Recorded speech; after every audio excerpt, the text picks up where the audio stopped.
So Peter's been talking about sustainability. Peter, could you talk a little about social sustainability? Because for some of us, we're not in the environmental model, like Egyptian revolution, what's happening with Syria. So our books are going to be linking in by social sustainability pillar. Well, I think in cases like that, you're really looking more at the literature on governance and comparative politics. It's very rarely, social sustainability doesn't really come across as a separate field. It gets mixed in with long-term thinking about sociology, the long-term development, the rise and fall of civilizations. So someone like Jared Diamond, or his work's very important in this regard. Many would argue Karl Marx is very important in this regard. Karl Polanyi and others, right? So, but in terms of the using social sustainability to refer to the idea that there shouldn't be mass violence in a society, I've always had a bit of difficulty myself with that. To me, social sustainability, it certainly refers to the preservation of diversity, but that in itself is very much a value statement, with prejudices against, for example, a fundamentalist regime, right, that wants to eradicate other forms of religion. And yet, when you use the word social sustainability, it's got this sort of status quo orientation to it, meaning that it's almost a very conservative term, I think, in that regard. But does it have to be? Part of what I'm thinking is that this book will, it seems like the pillar of social sustainability doesn't get much airtime. It's environmental is, but couldn't this book be looking at changing that? Why can't sustainability be looked at in a much broader context, not just environmental? And well, I can give you my opinion. Yes, sure. I mean, we heard the definition before, right, of the sustainable concordance. Although, but that's the traditional environmental focus, and so part of what I'm thinking is this book is to bust out of that, to go way beyond sustainability. Bust out of where? Exactly. For example, some of the things I've been reading about social sustainability talk about having it be to promote promoting citizen participation and involvement, promoting basic needs for food, shelter, education, work, income. All of that can be social sustainability. Throw all that together and call it sustainability.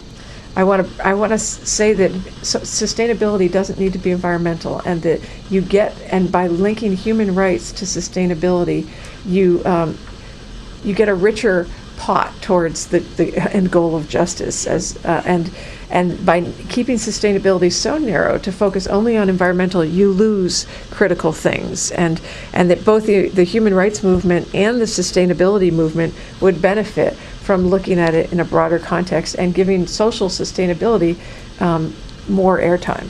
I think that's where the definition of sustainable development is problematic, in that you might think that it's environmentally focused, but in essence it's not, because if you look at the term, it just means whatever development we're doing, it has to be for future generations. Right. And it needs to be people focused, and we're the only ones that can change things and stuff like that. So I think that's where we can get divided up into two different pillars and see them all, I think, disconnected, where actually the essence of it is rooted in us, society. Yeah, and I was also thinking, the book, I'd rather not see it as just redefining sustainability, because there's a lot of books written about sustainability.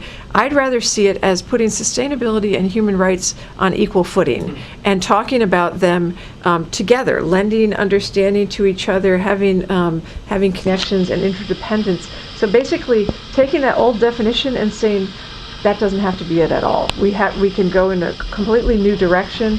If you just look up the word sustainable, it's defined as the ability to endure. It doesn't have anything in there that's essentially... So back to the point of the authoritarian regime. Exactly, right. So that's part of what I'd be talking about. Redefine. So taking traditional sustainability models and saying it really has only to do with permanence, lasting of generations, and that can imply, it doesn't apply to environmental, and that's an easy fit, but it should apply to political systems and education and poverty eradication and the Millennium Goals. And I think actually, in response to Peter's comment about authoritarian regimes, I'm sorry I came in so late and missed so much, but this addresses exactly what I've been talking about, I hope, on paper, The Iroquois system is not so much environmentalism. It's the corn, beans, and squash came in a long time ago. That's the creation story. But the more important creation story is the creation of the League of Peace.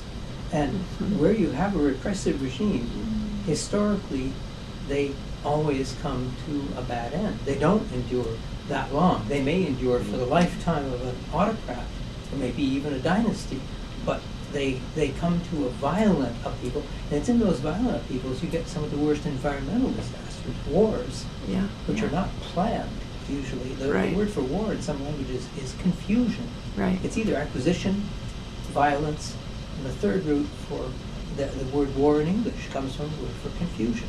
Mhm, mhm. So that confusion is really bad for the environment. I mean, Right. much more was lost in the burning of Kuwait oil fields than all of the automobile traffic in North America. Well, and actually, if you're looking at it from a human rights standpoint, the formation of the UN and the UN Charter was all based on promoting peaceful resolution of conflict. So if you're talking about stability and the ability to endure, then having world systems and individual states endure is contingent on them not going to war and having peaceful settlements of conflict. So yeah, I think. It's a shame that Part- opportunity comes from. Yeah, so actually, I have a couple of things about international law that I could flip through, but Peter, so other things about that you'd like to talk about in terms of Well, sustainability? I think we're not that far apart here. I mentioned Thoreau as one of the founding Yeah. authors. You can read Thoreau as an environmentalist, or you can read him as a social tactician, right, and a philosopher. And so I think it's misleading to say that even the literature that's focused on the environmental side is bereft of serious consideration of human rights and all these other factors. And there's no question it's about endurance. There's no question it's about lessening the footprint, as you said before. In order to endure, one must lessen the violence visited upon individuals and families. And this is how we get into human security as an aspect, right? Mhm. Another common theme here really is human security. Right. Beyond security and justice are the two things that I think are you had asked for authors writing on the sustainability side. Yeah. And I would argue that all these authors are also writing on the social side.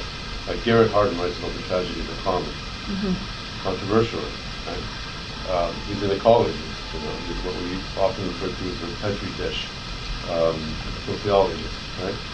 Looking at how human societies evolve and rise and fall, and why are we killing each other off like this?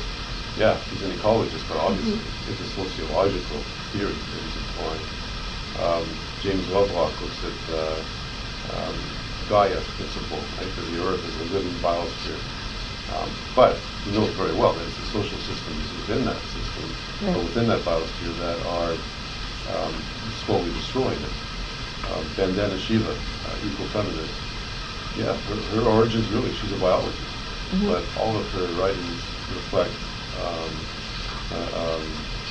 an ongoing and very acute sense of social injustice and feminism. Carolyn Merchant's another one, by the way. In that context. So, yeah, I don't think any of these are divorced. But there are times when, like for example, the definition we're sort of moving towards earlier, Carol, and then we start talking about sustainable development, right? This phrase, right? Which, of course, 20 years we struggled with this thing. And this is World Bank language, basically. And the World Bank is all about, yes, we're going to green things, but we're also going to get rid of corruption, and we're going to promote American democracy in the process. And, by the way, the Iroquois wouldn't have a chance, would they? Right? They had to deal with the World Bank. So They'd know better than to deal with it. They would know better, exactly. Hey, Iceland opted out. Iceland opted out. But we know what happened to Iceland's economy. No, so. you don't. My daughter lives there. I get the direct reports. Yeah. You get a lot of smoke and mirrors in the West. Yeah. They don't want to see a success story of a small country backing out. It would be harder if it was a larger economy, even Yeah. with big increases. Yeah. But Iceland has done it without any human suffering. Yeah. I can say that from direct experience. Yeah. And it's been lied about now. Yeah, they've still got a great hydrogen approach to energy production, right? But I think the real success story, I don't know Iceland that well, obviously, but the hydrogen conversion to hydrogen as a natural energy source is fantastic in Iceland. But anyway. And they're the only ones that indicted the Prime Minister for negligence, and he was convicted of the crime of negligence of the economy, as well as indicting bankers who fled to Europe, I don't rather think than rewarding them. it was amazing looking. Anyway, just to say that there is a process, I guess, where we could look at all these things together as examples of the necessity to ensure future generations have